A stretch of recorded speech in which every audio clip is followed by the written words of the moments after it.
All right, Joseph Brasher, top velocity northwest. We have Jenson on the left here, and 90-mile-an-hour testimonial Colton Turner on the right. We're gonna do a mechanics analysis. So let's take both these guys into their leg lifts.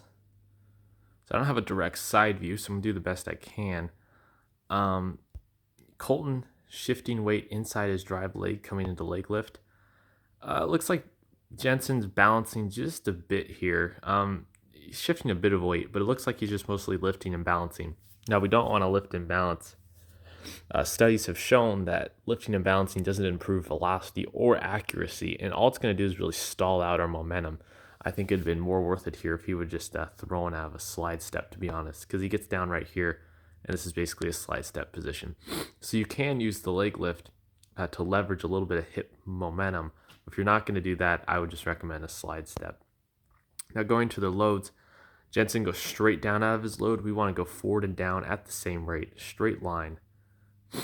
Shortest distance between 2 points is a straight line, and that's the route we want to take the front foot strike. Also, when we go forward and down at the same rate, it allows this force vector or the angle of your ankle to knee when you push to be in a linear direction, and also for your back leg to be flexed. So you're going down, so your back leg is flexing, but this knee is not really moving into an appropriate position. So it's going to be tough for you to drive and create force heading into front foot strike. So if we take you through your load, you are flexing quite well on this back leg, but it was flex first, then push. And it's not going to be as effective as flexing and moving that leg into position at the same time.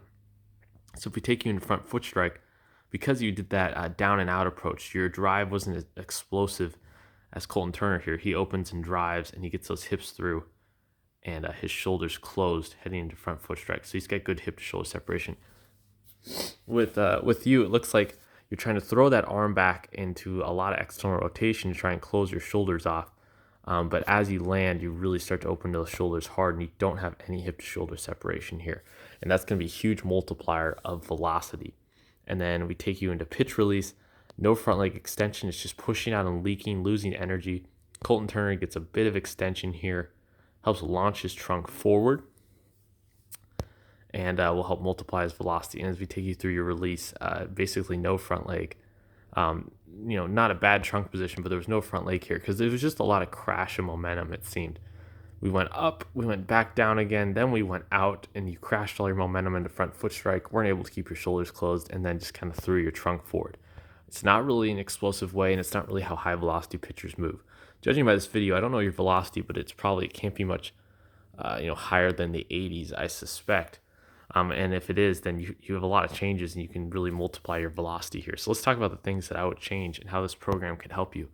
One, coming out of your lift, we teach you how to move your hips better to get that force vector in the correct position in your load. Then when you went into front foot strike, you could drive that back leg through explosively.